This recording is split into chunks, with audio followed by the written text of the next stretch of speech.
Autumn for Barbarossa from Multiman Publishing, Standard Combat Series. I needed a bit of a palate cleanser from all the stuff that I've been doing recently. I've wanted to play something that was pretty traditionally hex encounter, World War II for a while now, and I've been deep into the Ancients world with you on this channel, not so much recently, but in general, and I just needed something simple, quick, fun to play, something that would get my mind kind of focused in on some tactical, strategic, like positional thinking. And Autumn for Barbarossa showed up this summer. Well, sort of late summer, I guess, is when it showed up. And I've been dying to play it, and so I figured I would set it up and just run through the game. It's only 10 turns. Very simple rules. Again, SCS we've seen on the channel, super playable. And more importantly, I think with this game is that this is the deluxe version of Autumn for Barbarossa. The original version came out in a magazine. It was a magazine game and was the standard SCS format, half-inch counters, half-inch hexes, and so forth. However, this, being the deluxe version, comes with much bigger counters. I believe these are 5/8 inch counters and 5/8 inch hexes. And it's actually 2 map sheets that are both 11 by 17 that when put together, I believe, make a full-size map sheet, as you can see here. Maybe slightly larger than a full-size map sheet. But typical graphics. The Deluxe Edition sort of treatment to this is what really appealed to me. This game is basically the SCS version of Smolensk. So if you own Operational Combat Series Smolensk, it's the exact same situation, the exact same kind of scenario for the Germans and the Soviets on the East Front in the opening days of Operation Barbarossa. And just, a much smaller playable version of that. Now, I own Smolensk, but I have not yet played it because OCS is kind of a big undertaking. But I wanted to get my feet wet in this situation. And like I said, the deluxe treatment of this game is pretty nice. These counters are really nice and thick. Here, let me see if I can show you one of the DG markers. So they're on a white core stock. They're, like I said, 5/8 of an inch. Let me show you how that compares. So this is an errata counter that just came in an SCS game that just came out. But you can see that this would have been for the original Autumn for Barbarossa that came in the magazine. You can see the counters for the Deluxe Edition much bigger. You can see the hexes much bigger as well. So all in all, a really nice package for a very playable hex encounter game. This would be a great game for someone who's looking to get into hex encounters or World War II or both because it is extremely simple. 10 pages of total rules for the game, 9 or 10 thereabouts, and like I said, deluxe treatment. It does come in sort of a folio, so you can see it's got a front and a back. It comes with the 2 map sheets. I believe this is 1 counter sheet. And then the two rule books. We've got the standard series rules, again, about 8 pages. And then the Autumn for Barbarossa special rules, which has this front page, this page, and this page. So really just 2 pages of game-specific rules, and then the rest of it is scenario setup. And there's only 1 scenario in this game, so you're playing the whole thing. And then on the back, you've got your combat table and your terrain effects. Interestingly, in this game, the terrain effects are different for the different sides. And so the Germans pay more movement points, I believe, through some of these tighter terrain. So light woods and heavy woods, they pay more movement and swamps to get through that terrain, and rivers as well, than the Soviets, which is pretty interesting. It makes the Soviets more mobile. Now, you can see the setup for the game here. You've got this sort of German advance here from the west. You've got the towns of Vitebsk, Smolensk. This is Orsha here, Mogilev down here, and then all the stuff in the back. You can see all these victory point markers on the map. There's some under some of the units as well. Germans basically trying to take control of a bunch of these places to get enough victory points to win the game. Like I said, the game is 10 turns long. You can see some of the reinforcements. And you can see that a lot of the reinforcements for the Germans are very front-loaded. They start with most of their panzer divisions on the map, panzer groups. And they're all pretty much exploit capable. And then you've got this line of defense kind of up here by the Russians, who have worse units, I would say, but they're going to get a lot. So very similar to any East Front game you've ever played before. This game, some of the special things in this game, so there are airstrikes, which you'll roll for in every turn as part of your reinforcements. Those airstrikes can be used against units during your barrage phase, potentially DGing or causing casualties to the units. Very similar to Rostov. there's also this interesting rule that kind of forces the Germans to be fully on the offensive early, and that is, I believe, starting in turn 3 or 4, I can't remember what it is, but you roll a die to see if Hitler withdraws the mobile German panzers, and so there's a chance every turn that your offensive is going to stall out, and so you're trying to make as much ground as possible, as early as possible, and throw everything you have, blitzkrieg the Russians, to get into a bunch of these point-scoring positions as you possibly can before you lose most of your mobile units. This is something that was very similar in Karelia 44, the very first video I did on this channel. If you go back and watch that, there's a point where Stalin calls back all of the sort of elite Russian Soviet mobile units in Finland, and it really puts a grinding halt to the Russian offensive. So you're going to have something very similar here. We'll see how that goes. No weather in this game, so not having to worry about that. But there are some setup decisions here for the Germans. You can see some of these units are turned sideways, and they start sort of within 1 hex of where they are. So I have yet to make those decisions. I kind of want to look and see what the overrun situation is going to be to start with. The Soviets mostly on the other side of this river, which is going to be, a good defensive line for them. Although in some places they are a little overextended. So like here in Mogilev with these SS divisions here, and up here in Vitebsk, you've got some units kind of out of position. So really, I'm guessing, based on the way I know that this campaign went, we're going to want to close the pincer here towards Smolensk to try and cut off, especially these units here, as much as possible, and just let them take the supply hits for that, or be out of supply, I should say, as we drive as deep as we can into Russia. So it'll be a fun, easy game to solo. I should be able to knock this out pretty quickly, and I hope you bear with me while I take a quick interlude for the other games I've been doing on the channel, which I know I've been slacking on, to play something a little more manageable in my time right now. All right, pretty successful first turn for the Germans here. I was playing hyper-aggressive as the Germans, not only because of the timetable that is put upon their advance and how far they need to make it to get to some of these juicy VP areas, but also because I rolled 10 airstrikes on the first turn. So I was able to drop 10 airstrikes all over the map in my movement and exploitation phases. And as you can see, I decided that the tip of the spear, the way I was going to drive deep, was right here along the Dnieper, where it was pretty thinly held by the Russians. Was able to get across. Remember, each turn's about a week, so I was able to get across and launch some overruns against the few Soviet defenders here, really outright eliminate them, and drive as quickly as possible towards Smolensk to get sort of the attack started in the middle of the map and to force the Russians into a high-pressure fallback, because they wouldn't be able to hold what they had. I wanted sort of to envelope this southern force here that the Russians have, which is pretty potent, actually, probably their best units down here, and I didn't want to give them the opportunity to counterattack, so I tried to seal off as much of this as I possibly could and control some of these key locations, key junctures. I was able to take Mogilev, which was huge. Being able to get across this river and get the 2 points, I believe, that Mogilev is worth is quite nice. Yeah, 2 points. And so that's going to force a lot of these guys to fall back. I think these guys in here definitely need to fall back. We've got to reorganize some of our units here, which, to hopefully get a counterattack in either on the next turn or the turn afterwards. It's going to be tough. The German units are really good. But if I can essentially get a line formed in here somewhere, I can at least prevent the Germans from sort of running rampant in the south. I do want to keep some force where it's like the most thinly held down here, just to threaten the Germans across this river and potentially get back into their reinforcement or supply locations. But I don't know how long I'm going to be able to do that. And I do have a bunch of reinforcements coming on in the Russians' first turn here, which we're about to take.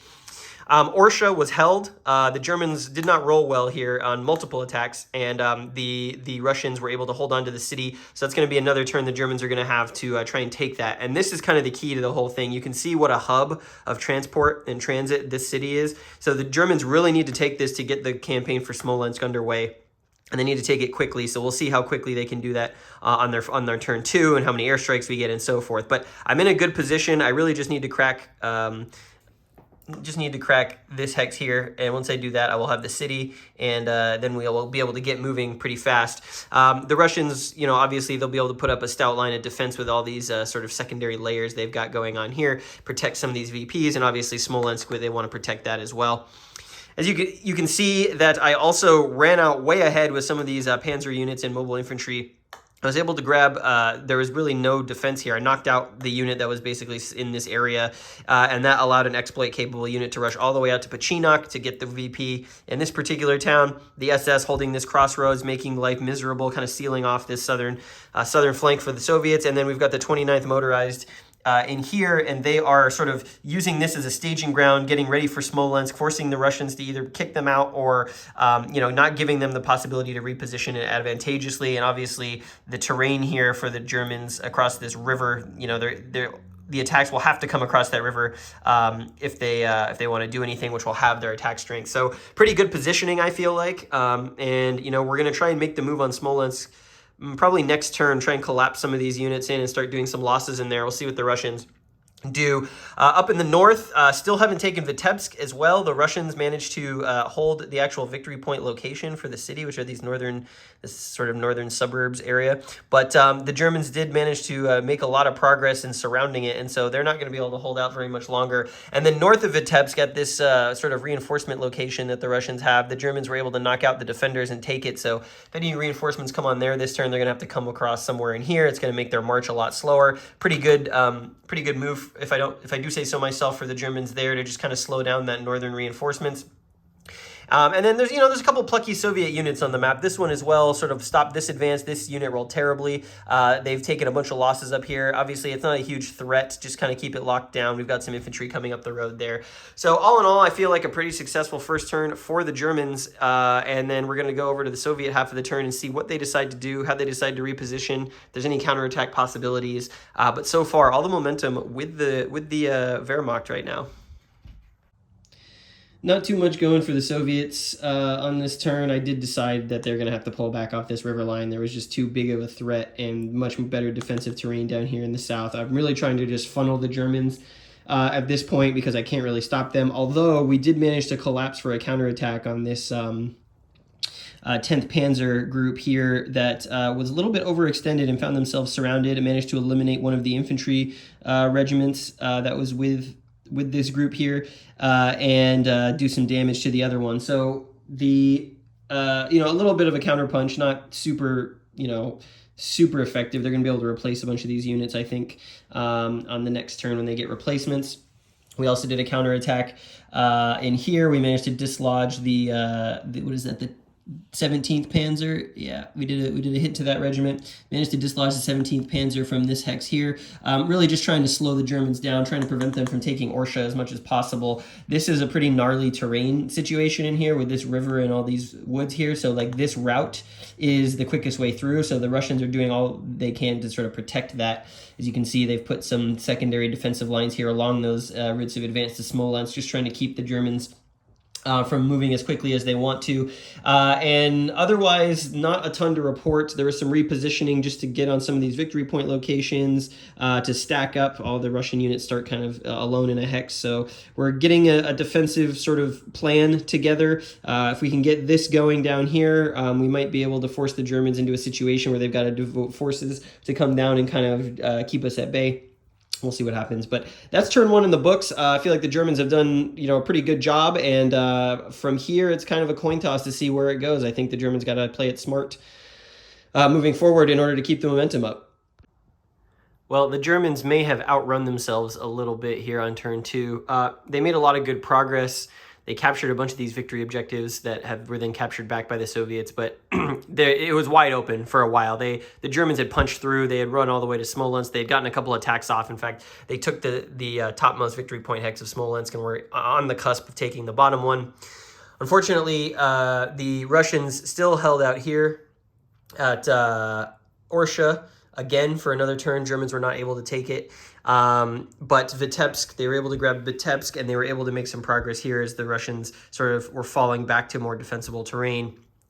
And they were getting ready to take Smolensk on this turn, but what has happened on the Soviet half of the turn, massive wave of reinforcements came from the east, able to use these highways, these roads, to get into a position now. And this assault force around the city of Smolensk now is in a really dangerous and precarious supply situation as sort of the Russians collapse on the city and try and buy some time for more reinforcements to get there, as well as hold out here around Orsha. These two German units here are tracing a very narrow supply route, I believe, through this little gap right there, which is going to close probably this turn unless they can take that hex, which they should be able to do. I don't see why not. They have the attack power to do that. If they can take that, then they can trace out this way. But it's a very narrow thing. These windows are sort of closing and opening in very rapid succession as the units come in. With the the Soviets, I'm basically trying to block off all of these roads and just buy myself some time for the reinforcements to arrive. Try and just slow down the Germans to make it hard for them to advance through this crappy terrain. By covering sort of the focal points of the road network. We did launch an attack down here, did another step loss to these Germans who were trying to free up this crossing here, which is pretty integral to the south. Couldn't end up doing it, and this infantry is really slow, so they're having trouble getting into position. The Russians, meanwhile, sort of falling back to places where it's going to be real hard for the Germans to dislodge them, and they're just going to continue to do that back behind this river, into these swamps, and so forth, and just kind of seal off the south as much as possible. This German panzer group here got way out in front, and they actually did a lot of good work. They captured a bunch of victory objectives to the east of Smolensk. Unfortunately, now they find themselves essentially entirely surrounded by Russian units slowly converging on their position. So, they're going to have to get out of here, although they're sitting on a VP hex that they might potentially decide that they just want to hang on to. Even out of supply, they're going to be, I believe, half strength.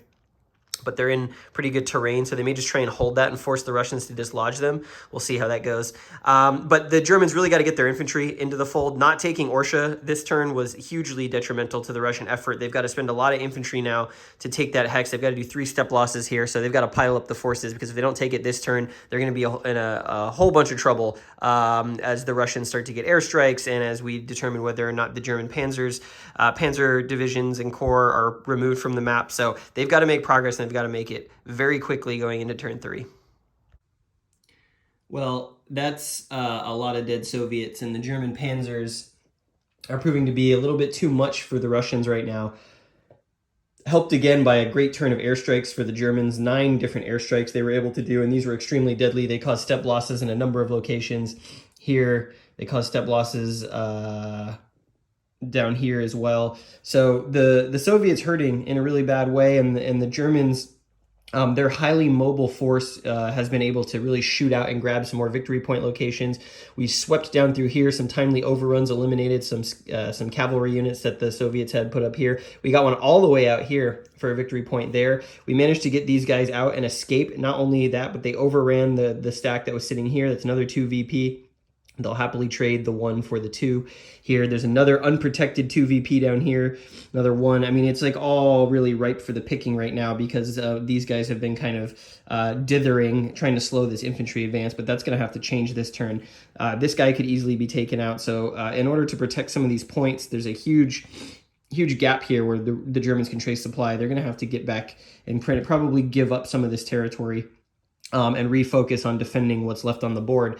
Again, the Russians are going to get a ton of reinforcements this turn. Looks like some tanks in there as well, but they got steamrolled. The ones that raced out to kind of defend Smolensk got steamrolled, and the Germans actually, you can see here, they ended up taking Smolensk this turn and pushing to the southeast, really pushing the Soviets off. Again, airstrikes doing a lot of the work here, and there's just a lot of junk infantry in the way of the Germans at this point. We did take Orsha this turn, not without cost. It was a difficult fight, but that's another 2 VP for the Germans. The area around Vitebsk is just kind of in a mop-up. I've really got to get rid of that Soviet unit there to get the Germans moving along the roads here. But in general, the map has opened up quite a lot, and sort of both sort of tips of the spear joining in Smolensk there, and the Soviets are probably going to need to regroup a little better than they have been at this point to stand a chance. So just a quick correction here around Dorogoyezh, I believe is how you pronounce that. So this stack, the 3rd Panzer here, would not have been able to come down and overrun these guys off of this hex, which is where they were. They were airstrikes, but they would not have been able to do that because they started in the ZOC of an enemy unit. So instead of the overrun, I'm just going to take that first combat as what actually happened, which was a D3R... or it was they took 2 hits. It was a D2R1, I believe. And then I would have moved in here, and then that was combat, and then I would not have been able to do eliminate them in the exploitation phase. So just a little quick fix there. I'm giving the Germans too much of an advantage. So I have to remember that you cannot overrun if you start the phase in the ZOC of an enemy unit. All fixed now. Well, there's definitely still some teeth left in the German attack for sure. They've been making really great headway. You can see they've pushed the front further east of Smolensk here, maintaining kind of a small garrison, leaving that behind, but just kind of wreaking havoc on the Soviets as the panzers and whatnot push the German reinforcements back to the east. No real resistance up in the north either. We had some overruns up here, managed to take this town of Bely, I believe that's how you pronounce that. This victory point location is exposed. We've got sort of a Soviet tank unit out here that's kind of in no man's land now, trapped on this road between these two German forces, and just not enough strength for a counterattack. Really up in the north. These roads have finally been freed up. The Germans managed to defeat some of these speed bumps, essentially, and they were able to, in the exploit phase, get a lot of those mobile units into spots where they can be more useful. We've actually effectively sealed off this pocket here. These guys are going to be out of supply at the end of the Soviet turn unless they figure out a way to get back into supply, and that's probably going to mean either making the choice to sacrifice them and leave them out there so that the Germans have to run over them, essentially, to get through and clear the roads, or sort of move them back into some sort of defensive line. There's not really a way for them to do that, given that these swamps and forests right here block them off from moving too far, so it's looking like they're just going to go down to the last man. And just try and slow the Germans down as much as possible. Right now, the Soviets, they really are just trying to outweight the Germans. When Hitler recalls the Panzers, all of these exploit-capable units that the Germans have up front here are going to get removed from the board. That can happen anywhere between turns 6 and 8. So we're not there yet, but when that happens, the Soviets will be able to very quickly retake a lot of these spots unless the Germans can get their infantry in position. And as you can see, we've got lagging infantry formations going all the way back to Orsha. Really, and down here this infantry hasn't really got started, so it's kind of a waiting game for the Soviets. They just need to hold out long enough so that they can sort of punch back when the troops get recalled, but they're getting hammered left, right, and center, and it hasn't been good. The dead pile here for the Soviets just keeps growing and growing. Conversely, the Germans, they've lost 3 Panzer units essentially over the course of the first 4 turns. So the press is still on with no signs of letting up, although it does get a little bit better from here on out. The Germans start to lose a lot of reinforcement power, and the Soviets are going to bring on a lot more units. And then down here, sort of around Mogilev, we've got just kind of a slow-moving static infantry battle. The Germans have moved up. They're just trying to shove these German units, or these Soviet units, sort of into a spot where they've got to reform, essentially.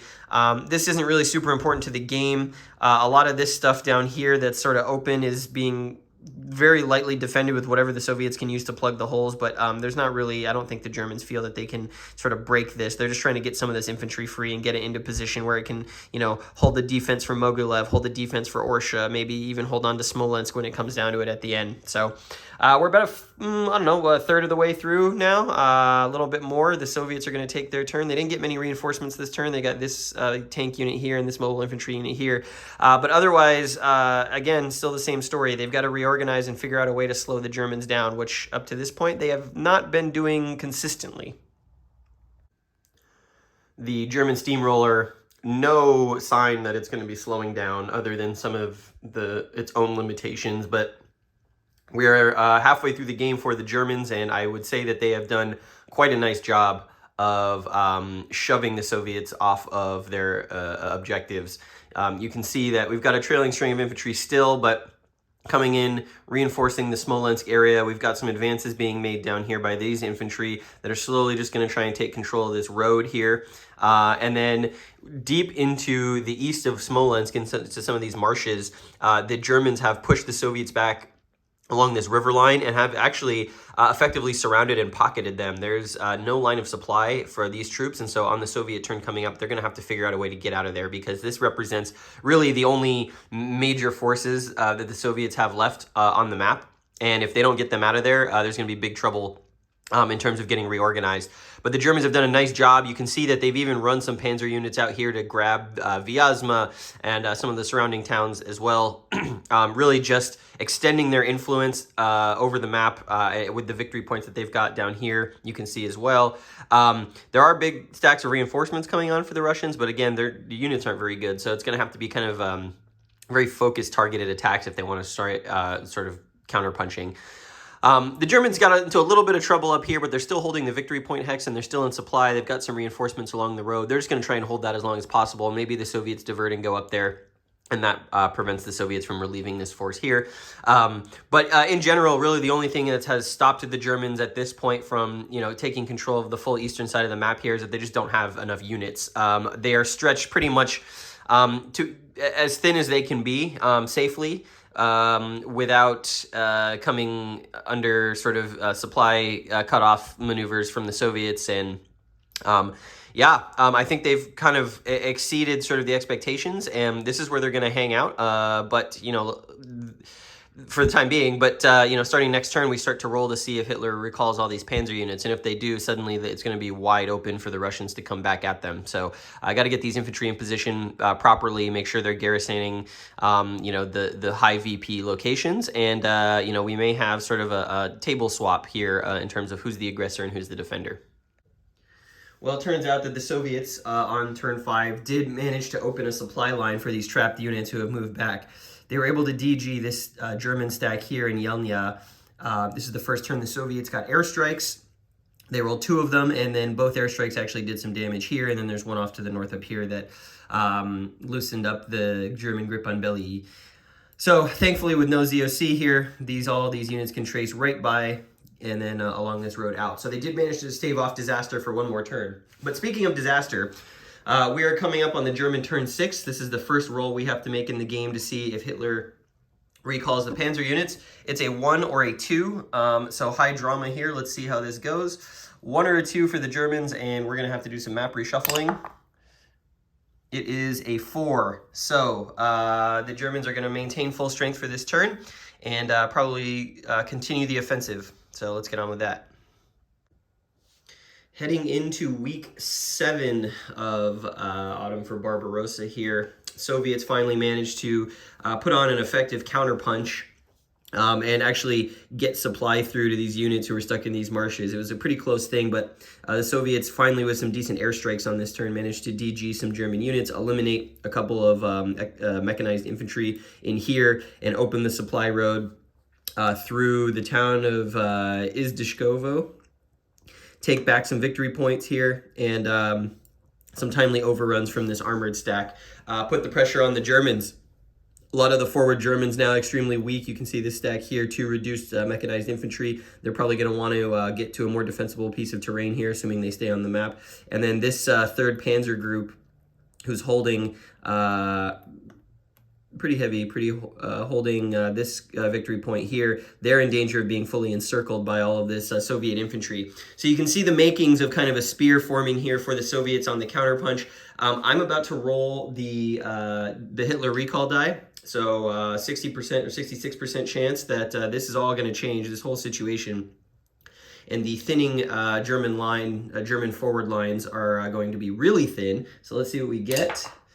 And yes, that is going to completely change the complexion of this game here about 2/3 of the way through. So let me go do that, and then I will show you what the new state of affairs looks like after we conduct all of the armored withdrawals from the German perspective. And here is the new state of affairs for the Germans. Soviets now obviously have a wide open swath of land here.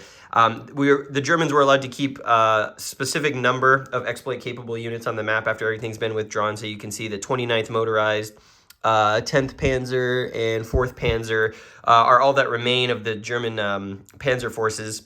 And they're going to do their damnedest to hold this river and swamp area from the Soviets and force the Soviets to go around. Obviously, there's some easy points for the pickings here for the Soviets all along this sort of eastern front here. 2, 3, 4, 5 points that they can claw back. And they're going to want to claw back a bunch of this down here, 6, 7, 8. So it's going to be a pretty swift advance, taking a bunch of this ground. A lot of the German infantry here is probably going to have to shift to a more defensive posture. Some of it maybe peel off to Smolensk. We'll see how well the Soviets are able to push through. I still think it's a bit of an uphill climb to ask the Soviets to be able to win the game, although the point threshold is they just need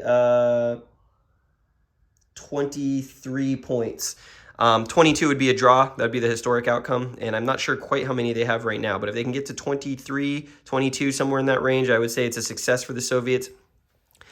They do have one more batch of reinforcements coming, but basically all that's left is what the Soviets have to work with, and I think they may have taken too many losses. When you look at the casualty cup, I mean, look at how many Soviet units have been outright eliminated in this game. I think it might be too big of a task to ask for them. A lot of these are armored units as well that they didn't sort of preserve, or they tried to preserve, but the Germans were just too powerful. So we'll see how it goes. We're in the final sprint to the end, and then I'll give you my final thoughts.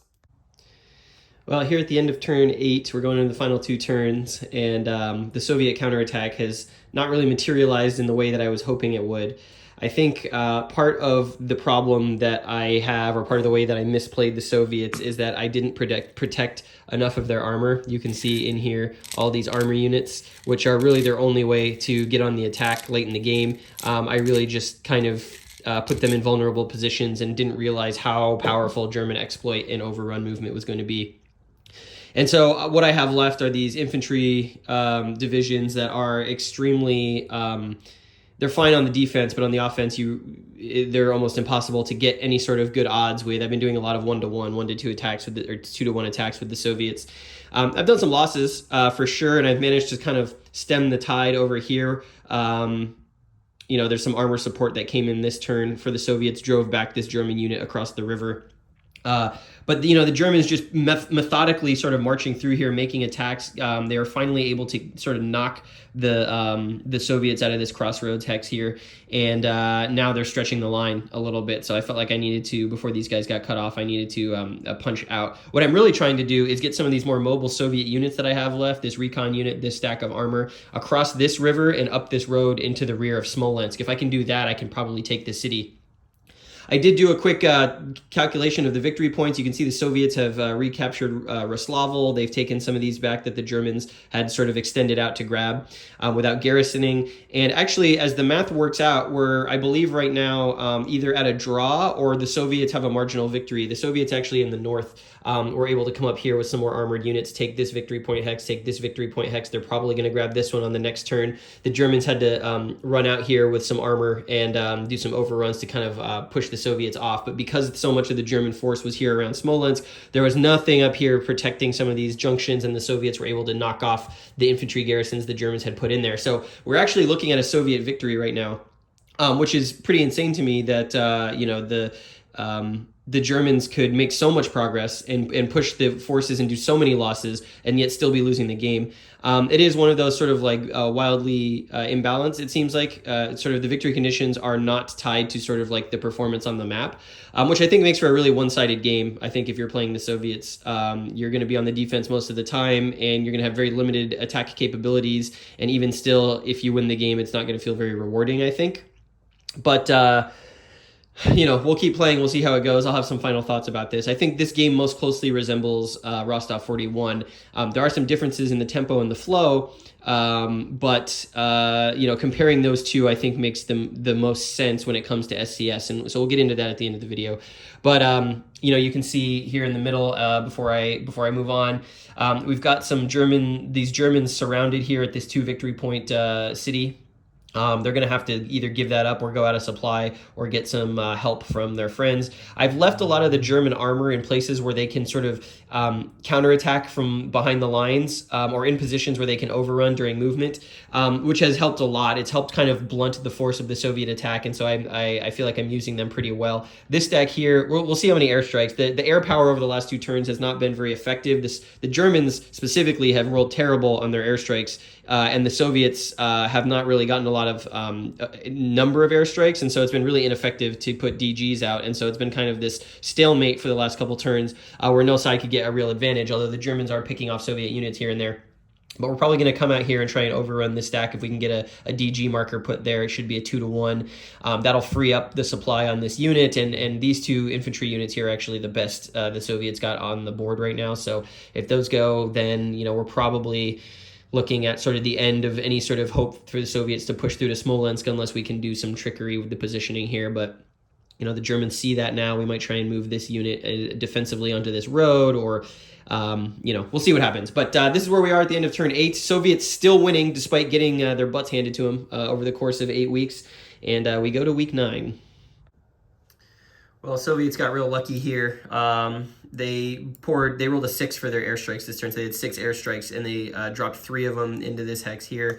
They got real lucky with the roll. There were 3 full-strength German infantry units here. They rolled 3 6s in a row, so they got 3 casualties, 4 casualties actually, now that I'm looking at it, on those various airstrikes. And so I've reduced the German position now to 6 defense, which is not very much, but unfortunately they can only bring enough force against it to get a 2-to-1 attack advantage. So here we go. We're going to roll that up and see if the Soviets can take back this town, this 2-point victory point hex. That would be devastating for the Germans at this point in the game because they've only got 1 turn left. And at 2-to-1, we rolled a 6. That's going to be only 1 loss and a retreat. So we do eliminate another German infantry division, and then that loss and retreat. They could choose to ignore the retreat and then take a loss, but that doesn't help anybody.